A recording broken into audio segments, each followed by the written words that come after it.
Hey everyone, and welcome back to another episode of Retro Recap, the series where I take a look back at older games and see if they're still worth playing today. In this episode, I will be talking about Resident Evil 2 and how it, along with the rest of the series, paved the way for survival horror games as we know them today. So let's go ahead and get into it.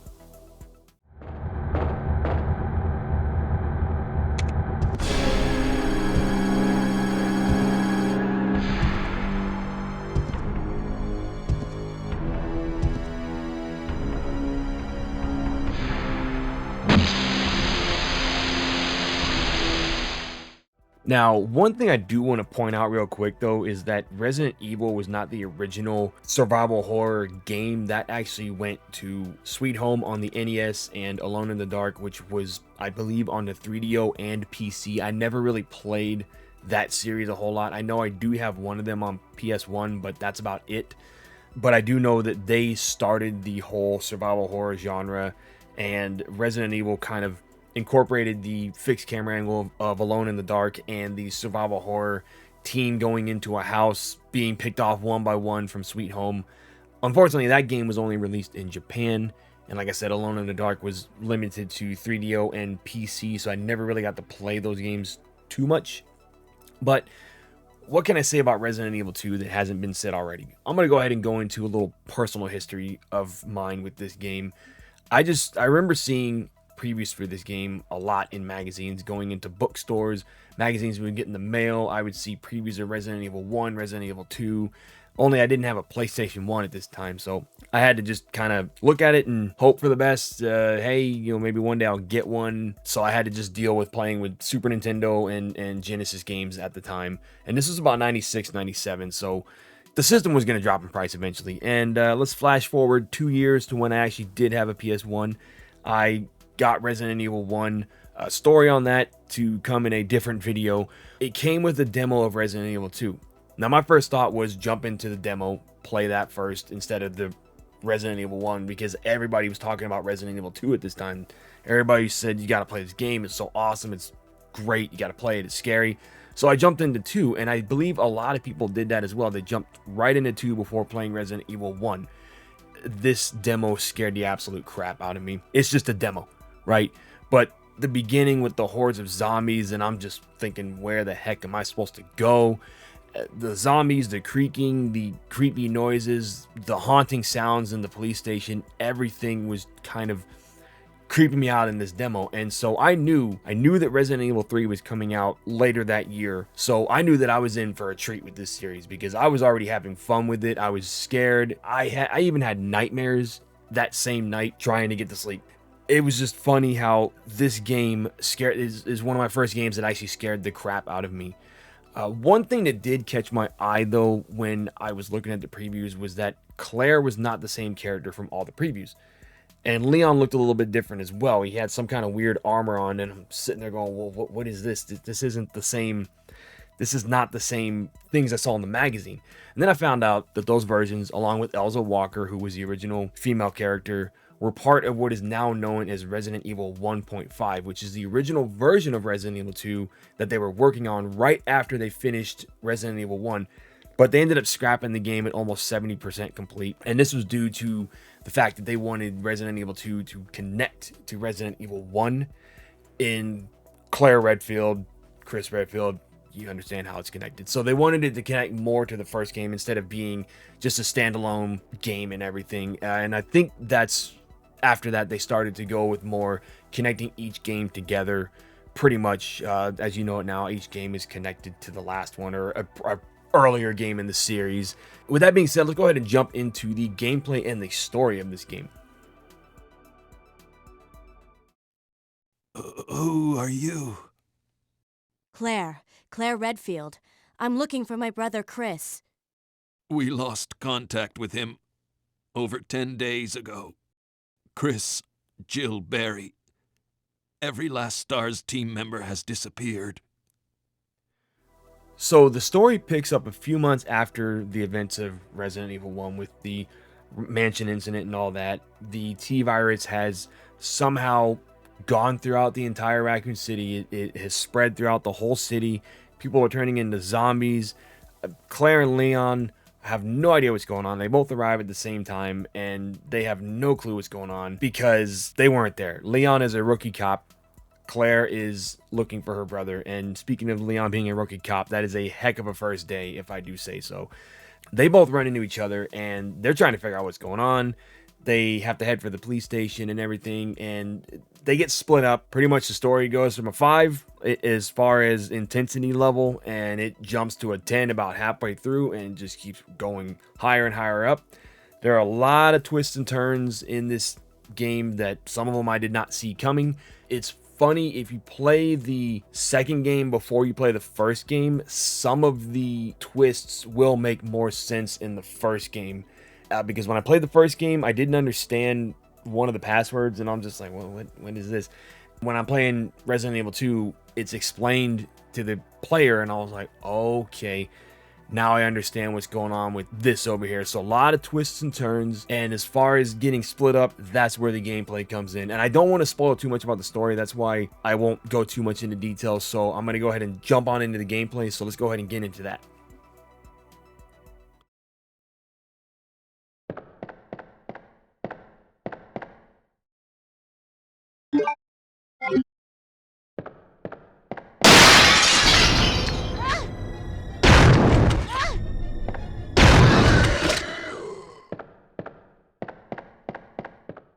In order to talk more about the story, I must also bring up the interconnected storylines known as the A and B scenarios, which makes the game a lot more fun to play as a fan because you get both sides of the story. So if you were to start the game as Leon A, you go through his story, but then to get the rest of the story and Claire's side of things, you have to go through Claire B scenario in order to see what she was up to during the run of the game. This was basically one of the first times I'd ever heard the term zapping system, which you may be familiar with in Resident Evil 0, where you can zap to each character. It played a little bit different in Resident Evil 2, so basically you could pick up an item in Resident Evil 2 as Leon in the A scenario, and then in the B scenario, that item would not be there, but some other item would be there. For example, the submachine gun and the backpack. You could either choose to take the submachine gun for Leon and leave the backpack for Claire, which I usually do because she doesn't have a whole lot of storage in her inventory, so I always leave the backpack for her and I take the machine gun for Leon, or leave both for Claire. You don't have to take either one, you can leave both of them for her and she can take both items. And I thought that was kind of cool. One of the twists that I didn't know in this game was that in order to see the true ending, you have to play through either character's B scenario. So in the B scenario, you have Mr. X running through the police station causing havoc, and as well as William Birkin running through causing havoc. In order to see that final ending after the final cutscene or whatever, you have to beat the game on the B scenario. And I did not know this when I first played on the PlayStation 1. I had played the game originally on N64 when I rented it from Blockbuster, and they had saves all over the game. So I just kind of beat the game and thought, oh cool, that was the ending.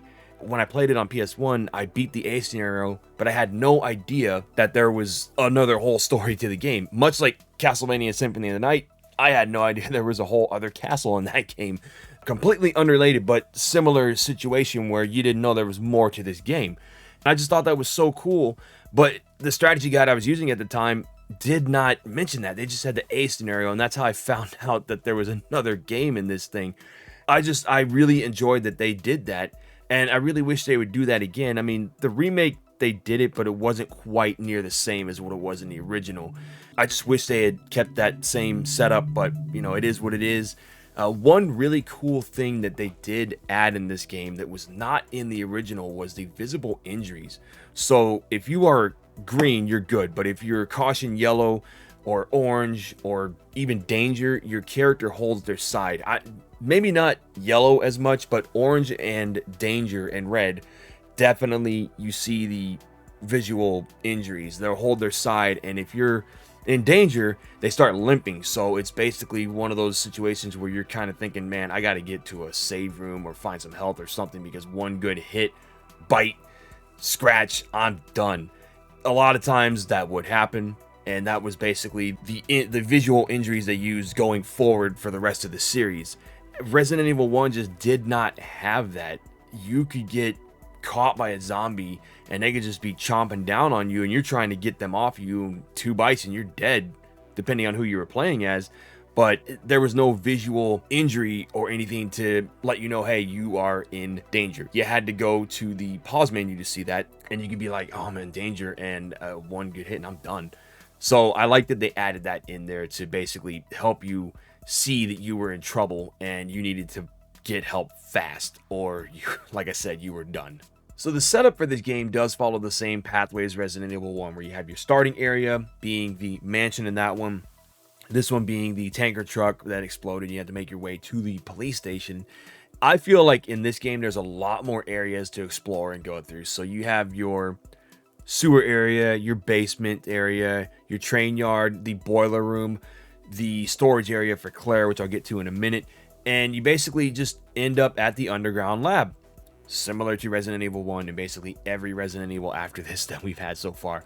Now, as you progress through the game, though, you'll come across your typical zombies, the lickers, which replace the hunters in this game, the spiders, the crows, and the zombie dogs. Those enemies are fairly easy to fight and deal with. Just stand as far away from them as possible. But once you get to the later areas, mainly the underground lab, you come across a super licker. And you want to be careful with this guy because unlike the regular lickers, they cause more damage. And they have these long claws that look like Baraka from Mortal Kombat, so you want to be careful with that because they'll just start swinging and not stop. But also the plant ivy monsters, these guys you really want to be careful with. If you're standing far away from them to shoot them, be careful because they will spit acid at you. Sometimes they can poison you if you're fighting the green and purple versions. If you're fighting just a regular green one, they can't hurt you unless you get too close to them. Then they will grab onto you and start spitting the acid and all that stuff all over you, and you could die within seconds if you're not careful. So if you haven't saved up to that point, that can also really stink for you, which has happened to me before. Now, an interesting thing about the bosses, though, is that yes, you fight the same bosses in both scenarios, but you don't necessarily fight them in the same order. So for Leon, I believe the first boss you come across is, in fact, William Birkin, regular old I got my pipe, I got the eyeball on my shoulder, William Birkin. But when you come across the first boss fight in Claire's story, it's actually one of his mutations that he, or the G as they called it, the G baby, I think is what it was called. Or that might just be the remake that they called that in. But it's the mutation that he spit out and mutated and became this giant thing, and you fight that. In the next boss fight, it's actually William's, for Leon, it's William's second form, but in Claire B or Claire A, it's William's first form. So it depends on which version you're playing, which storyline you're playing, as to which bosses you will fight. I recommend conserving your ammo a lot for those guys because they can be tough. Or if you really don't want the challenge, you can do the unlimited ammo code, which basically works on the DualShock version of this game as well as every other version that came out, Dreamcast, N64, I'm pretty sure PC also has a way for this code to work. It's just the regular Resident Evil 2 that does not use this code as far as I know. So definitely recommend using that. Also, if you use that code, it makes unlocking the closet key a lot easier. So if you start the game at the tanker and you basically make it all the way to the police station without picking up any items, and I mean health, ammo, weapons, anything, pick up nothing, you'll come across Brad Vickers from Resident Evil 1, and he's become a zombie. And at this time, we were kind of like, what happened to Brad? How did he become a zombie? Which we find out in the next game, which I will cover in a later video. The cool thing, though, about this game also is that both Leon and Claire, once they get to the basement area, they go two different paths. So Leon can go to the right and get to the basement area that way, or get to what he needs to do, his key items, and do all that stuff that way, where he ends up at a jail cell in the kennels. Claire goes through the right side, where she ends up at a storage area, and they both end up in the same area underground, which is, I guess, kind of a waste management area. They both end up there, and they both get the same key items, but in different ways, if that makes sense. I'm going to go ahead and talk about that here real quick. Something that is similar to Resident Evil 1 are the NPC characters that are exclusive to both Leon and Claire.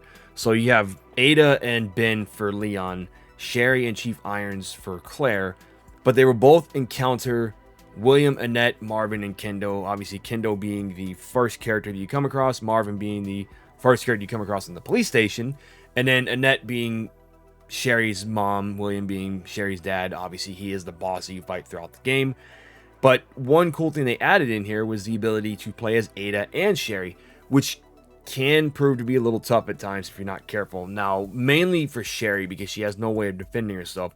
The two spots that you basically control them are the waste management area and the sewer area. Now, there's a spot where you go through a tunnel between two fans that have been shut down, and you go through, and there's these bugs that come through the vent overhead. Ada can get through it no problem when I'm playing as her, but Sherry, for whatever reason, I always get stuck in that one spot, and she just keeps getting attacked by bugs over and over and over and over again, and I'm just sitting there going, how the heck am I supposed to get past this? And eventually you do, but it just kind of sucks that you get stuck in that one spot, and it's always Sherry for whatever reason. Now, I mentioned earlier that there were interconnected things for both scenario A and B. A couple of those things are the alligator boss fight, which is the easiest boss in the game. You fight it in scenario A, and once you defeat that boss, that alligator, and you're going through a scenario B as whatever character, you do not see that alligator again. You do not have to fight it again. You don't have to worry about it again. It's done. It's gone. Exploded. Also, the fingerprint room. Now, I've only done this one once, and that was a long time ago, probably like 20 something years ago I did this. I said, let me just see what's in this room. You register your fingerprint as one character in the scenario A. You come back through in scenario B, and you register the fingerprint again, and then you can get into the room as a second character. There's really nothing in there as far as I know. There's nothing in there. In the N64 version, I believe there was like a dead hunter in there that they added in, but in the PS1 version, there's really nothing worth going in there for except the cool soundtrack. That's about it. I just like that they add those little details in there. And I know I mentioned Mr. X before being in the B scenario, so I'm going to talk about him just for a little bit. He only shows up in the B scenario, like I said. He shows up here and there. It's not random. It is scripted how he shows up, similar to Nemesis. He was scripted too, but he just showed up a lot more, and because you would hear his music and you're thinking, man, he's here somewhere, but I don't know where. Mr. X, when he shows up, you don't have any, audio cues or visual cues or anything. You just know as soon as you open the door and you hear that sound, that music, that he's here somewhere, and he's usually around the corner in a narrow hallway. I don't know why they chose narrow hallways to have him fight you, but he shows up in narrow hallways. Now, he only got me with 2 jump scares because I wasn't really scared of Mr. X too much, but there were two spots in a row that got me with Mr. X when I'm going down a hallway and he just shows up out of nowhere. I'm just sitting there going, man, what the heck am I supposed to do here? So he definitely can give you some scares if you're not careful, if you're not expecting it, whereas Nemesis, you can kind of hear when he's coming. So I like that they added a secondary stalker boss to Resident Evil 2, and this is basically before Nemesis, so they took that idea and put it into Nemesis, which I again will cover in a future episode. So that's about everything I got to say about the gameplay. It sums up the story and all that. So let's get into that big question: is it worth playing today? Game over.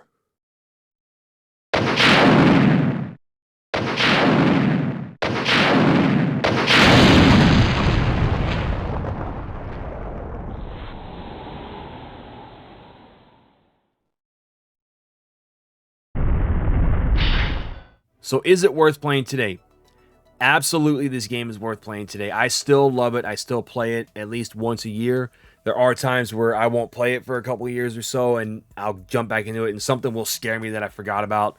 It's one of those games where when it came out, I was going into middle school, so all the kids at school were talking about Resident Evil this, Resident Evil that. Oh, you need to check out Resident Evil 2. But I didn't have a PlayStation at the time, so I couldn't enjoy the game as they were. And it's the word of mouth that gave me the push to try this game when I did get a PS1. I enjoyed the crap out of it. I still use the same game save from when I first played the game. Unfortunately, the game is only limited to PS1, Dreamcast, GameCube, and the PS3 store, and I believe PC. They have never tried to release a collection of any kind or a remaster of any kind. There have been rumors here and there of, they might be remastering Resident Evil Original Trilogy, and I'll see fake game boxes online and everything of things that people make, and they said, you know what, this would sell if Capcom would just do it. but I just don't think they want to. They're too focused on the remakes, Street Fighter stuff, Resident Evil 8, Resident Evil 9 now, and RE-verse. They're focused on all of that stuff that they just don't have it in them to release a remaster of the original games or a collection of the original games. I mean, we haven't even gotten a Dino Crisis remake, and we barely got the Onimusha games remastered on PS4. So I just don't see it happening. I do not see it happening. I wish it would, but it probably won't. But with that being said, guys, I hope you enjoyed the video. I would love to talk to you about Resident Evil. Let me know what your favorite Resident Evil is down in the comments below. If you enjoyed any of the gameplay you saw here today, though, definitely hit that subscribe button, as I am going to start streaming more on YouTube on Tuesdays at 6:30 p.m. Central Standard Time, and then also over on Twitch on Thursdays for Variety Nights also at 6:30 p.m. Central Standard Time. You can find the link for that down below. Hit that thumbs up, ring that bell to be notified of when videos go live, and I will catch you guys in the next episode. Y'all take it easy.